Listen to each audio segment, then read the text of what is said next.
ನಂತರದ ಜಾನಪದ ನೃತ್ಯವನ್ನ ತಾವು ಗಮನಿಸಬಹುದು. ಕರಬಲ ನೃತ್ಯ.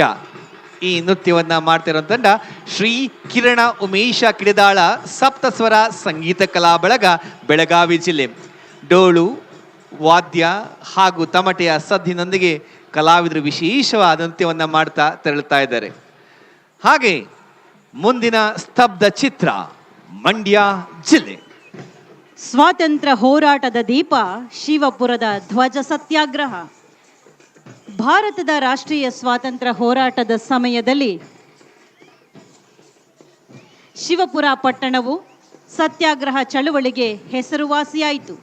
ಈ ಚಳುವಳಿ 1938 ಏಪ್ರಿಲ್ 10ರಂದು ಟಿ ಸಿದ್ದಲಿಂಗಯ್ಯ ಅವರ ನೇತೃತ್ವದಲ್ಲಿ ನಡೆಯಿತು. ಧ್ವಜ ಸತ್ಯಾಗ್ರಹವು ಬ್ರಿಟಿಷರು ಭಾರತೀಯರು ರಾಷ್ಟ್ರಧ್ವಜ ಹಾರಿಸಲು ವಿಧಿಸಿದ್ದ ನಿಷೇಧದ ವಿರುದ್ಧದ ಹೋರಾಟವಾಗಿತ್ತು. ಶಿವಪುರ ಮಂಡ್ಯ ಜಿಲ್ಲೆಯ ಮದ್ದೂರಿನಿಂದ ಸುಮಾರು 7 ಕಿಲೋಮೀಟರ್ ದೂರದಲ್ಲಿದೆ. ಏಪ್ರಿಲ್ 26, 1938ರಂದು ಇದೇ ಸ್ಥಳದಲ್ಲಿ ಮಹತ್ತರ ಇತಿಹಾಸ ನಿರ್ಮಾಣವಾಯಿತು. ಈ ಧ್ವಜ ಸತ್ಯಾಗ್ರಹವನ್ನು ಸ್ಮರಿಸಲು ಈ ಸ್ಥಳದಲ್ಲಿಯೇ 25/9/1979ರಂದು ಅಂದಿನ ಮುಖ್ಯಮಂತ್ರಿಗಳಾದ ಶ್ರೀ ಕೆಂಗಲ್ ಹನುಮಂತಯ್ಯನವರ ನೇತೃತ್ವದಲ್ಲಿ ಸತ್ಯಾಗ್ರಹ ಸೌಧ ಎಂಬ ಸ್ಮಾರಕವನ್ನು ನಿರ್ಮಾಣ ಮಾಡಲಾಗಿದೆ. ಮಹಾತ್ಮ ಗಾಂಧೀಜಿಯವರು 1948ರಲ್ಲಿ ವಿಧಿವಶರಾದ ನಂತರ ಅವರ ಚಿತಾಭಸ್ಮವನ್ನು ಭಾರತದೆಲ್ಲೆಡೆ ವಿವಿಧ ಸ್ಥಳಗಳಲ್ಲಿ ವಿಸರ್ಜನೆ ಮಾಡಲಾಯಿತು. ಕರ್ನಾಟಕದ ಮಂಡ್ಯ ಜಿಲ್ಲೆಯ ಶ್ರೀರಂಗಪಟ್ಟಣದ ಬಳಿಯ ಪವಿತ್ರ ಸ್ಥಳವಾದ ಪಶ್ಚಿಮ ವಾಹಿನಿ ನದಿಯಲ್ಲಿಯೂ ಅವರ ಚಿತಾಭಸ್ಮವನ್ನು ವಿಸರ್ಜನೆ ಮಾಡಲಾಯಿತು. ಈ ಪುಣ್ಯ ಸ್ಮರಣೆಯ ನೆನಪಿಗಾಗಿ ಪಶ್ಚಿಮ ವಾಹಿನಿಯ ಸಮೀಪದಲ್ಲಿ ವಿಶೇಷ ಸ್ಮಾರಕವೊಂದನ್ನು ನಿರ್ಮಿಸಲಾಗಿದೆ. ಮಹಾತ್ಮ ಗಾಂಧೀಜಿ ಭಾರತೀಯ ಸ್ವಾತಂತ್ರ್ಯ ಹೋರಾಟದ ಪ್ರಮುಖ ನಾಯಕರು, ರಾಷ್ಟ್ರಪಿತ. ಅವರು ಸತ್ಯ ಮತ್ತು ಅಹಿಂಸೆಯ ಮಾರ್ಗವನ್ನು ಅನುಸರಿಸಿ ಜನರನ್ನು ಚಳವಳಿಗಳತ್ತ ಪ್ರೇರೇಪಿಸಿದರು. ಚರಕವನ್ನು ಗಾಂಧೀಜಿಯವರು ತಮ್ಮ ಸ್ವದೇಶಿ ಚಳವಳಿಯ ಪ್ರಮುಖ ಭಾಗವನ್ನಾಗಿ ಮಾಡಿಕೊಂಡ ಸಾಧನವಾಗಿದೆ. ಗಾಂಧೀಜಿಯ ದರ್ಶನದಲ್ಲಿ ಚರಕವು ಅಹಿಂಸೆಯ ಚಳವಳಿ, ಸ್ವಾಭಿಮಾನದ ಸಂಕೇತವಾಗಿದೆ, ಶಕ್ತಿಯಾಗಿದೆ. ಮಹಾತ್ಮ ಗಾಂಧೀಜಿಯವರ ಹುಟ್ಟಿದ ದಿನವಿದು. ಅಕ್ಟೋಬರ್ 2 ಗಾಂಧಿ ಜಯಂತಿ. ಈ ದಿನದಂದೇ ವಿಜಯದಶಮಿಯ ಈ ಮಹೋತ್ಸವದಲ್ಲಿ ಅವರ ಸಂದೇಶವನ್ನು ಸಾರುವಂತಹ, ಸತ್ಯ ಹಿಂಸೆಯ ಮಾರ್ಗವನ್ನು ತಿಳಿಸುವಂತಹ ಸ್ವಾತಂತ್ರ್ಯ ಹೋರಾಟದ ದೀಪ ಶಿವಪುರದ ಧ್ವಜ ಸತ್ಯಾಗ್ರಹವನ್ನು ಬಿಂಬಿಸುವಂತಹ ಸ್ತಬ್ಧ ಚಿತ್ರ ನಿಮ್ಮೆಲ್ಲರ ಕಣ್ಮನವನ್ನು ಸೆಳಿತಾ ಇದೆ. ಹಾಗೆ ಒಂದು ವಿಶೇಷ ಜಾನಪದ ಕಲೆಯನ್ನ ನೋಡ್ತಾ ಇದ್ದೀರಾ. ಜಾನಪದ ಕಲಾವಿದರು ದೊಣ್ಣೆ ವರಸಿಯ ಜೊತೆಯಲ್ಲಿ ಸಾಹಸ ಪ್ರದರ್ಶನ ಮಾಡ್ತಾ ಇದ್ದಾರೆ. ಸಾಹಸವನ್ನ ಪ್ರತಿಬಿಂಬಿಸುವಂತಹ ಒಂದು ಕಲೆ.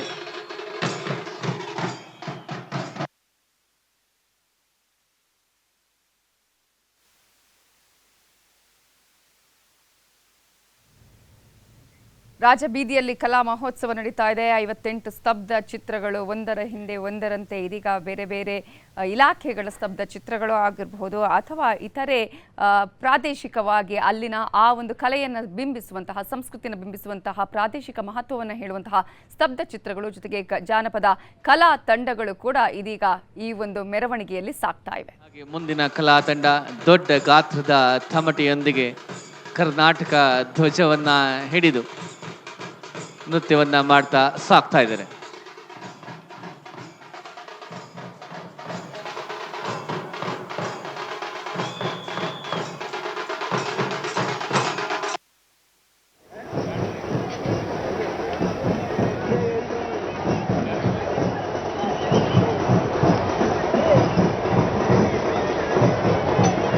ಮುಂದಿನ ಚಿತ್ರ ಕರ್ನಾಟಕ ರಾಜ್ಯ ಪೊಲೀಸ್ ಮನೆ ಮನೆಗೆ ಪೊಲೀಸ್.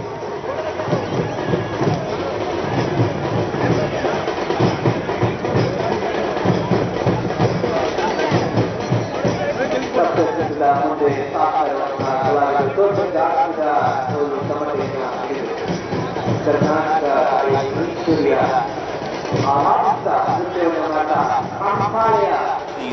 ಮನೆ ಮನೆಗೆ ಪೊಲೀಸ್.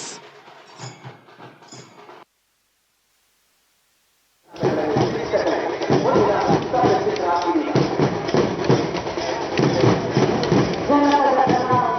ಕಲಾವಿದರು ದೊಡ್ಡ ಗಾತ್ರದ ಢೋಲು ತಮಟೆಯನ್ನ ಹಿಡಿದು ಕರ್ನಾಟಕ ತಾಯಿ ಭುವನೇಶ್ವರಿಯ ಆರಾಧಿಸ್ತಾ ನೃತ್ಯವನ್ನ ಮಾಡ್ತಾ ಕಂಸಾಳೆಯ ಜೊತೆಗೆ ಸಾಕ್ತಾ ಇದ್ದಾರೆ. ಕಂಸಾಳೆ ನಮ್ಮ ರಾಜ್ಯದ ಜಾನಪದ ಕಲೆಗಳ ವಿಶಿಷ್ಟ ಕಲೆ. ಮುಂದಿನ ಸ್ತಬ್ಧ ಚಿತ್ರ ಇದೀಗ.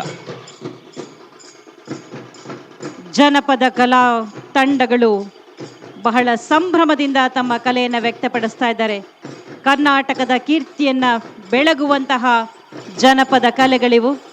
ಕರ್ನಾಟಕದ ಬಾವುಟವನ್ನ ಎತ್ತಿ ಹಿಡಿಯುತ್ತಾ ತಾಯಿ ಭುವನೇಶ್ವರಿಗೆ ವಂದಿಸುತ್ತಾ ಮುಂದೆ ಸಾಗ್ತಾ ಇದ್ದಾರೆ.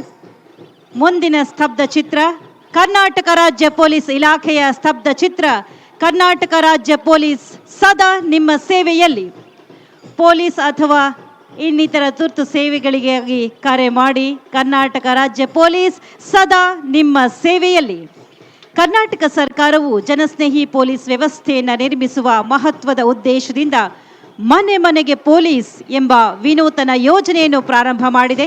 ಕಾನೂನು ಜಾರಿ ಸಂಸ್ಥೆಗಳ ಮತ್ತು ಸಾರ್ವಜನಿಕರ ನಡುವೆ ವಿಶ್ವಾಸ, ಸುರಕ್ಷತೆ ಮತ್ತು ನೇರ ಸಂಪರ್ಕವನ್ನು ಹೆಚ್ಚಿಸುವ ಗುರಿಯನ್ನು ಈ ಯೋಜನೆ ಹೊಂದಿದೆ.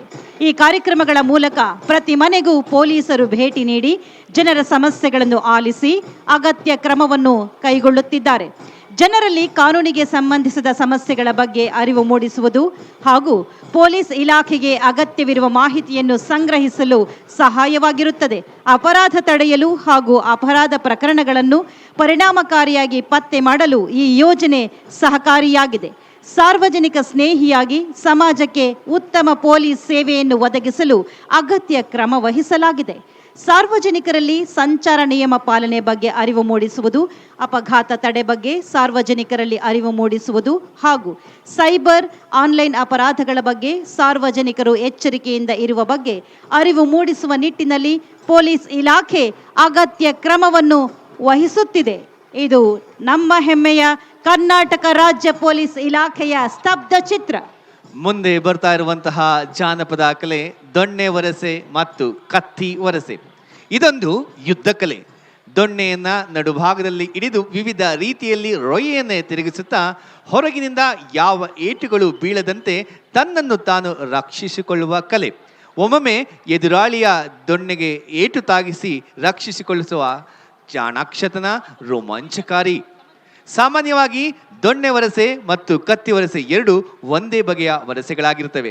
ಎರಡು ತುದಿಗಳಿಗೆ ಬೆಂಕಿ ಉಂಡೆಗಳನ್ನು ಸಿಕ್ಕಿಸಿಕೊಂಡು ಗಿರ್ರನೆ ದೊಣ್ಣೆ ತಿರುಗಿಸಿ ಮಾಯಾಲೋಕ ಸೃಜಿಸುತ್ತಾರೆ. ದೊಣ್ಣೆಗಳ ತುದಿಗೆ ಬೆಳ್ಳಿಯ ಅಥವಾ ಕಬ್ಬಿಣದ ಚಾಕುಗಳನ್ನು ಸಿಗಿಸಿ ದೊಣ್ಣೆ ತಿರುಗಿಸಿ ಮಾಯಾಲೋಕ ಸೃಜಿಸುತ್ತಾರೆ. ದೊಣ್ಣೆಗಳ ತುದಿಗೆ ಬೆಳ್ಳಿಯ ಅಥವಾ ಕಬ್ಬಿಣದ ಚಾಕುಗಳನ್ನು ಸಿಗಿಸಿ ದೊಣ್ಣೆ ತಿರುಗಿಸುವ ಚಮತ್ಕಾರ ಬಹು ಆಕರ್ಷಣೀಯ.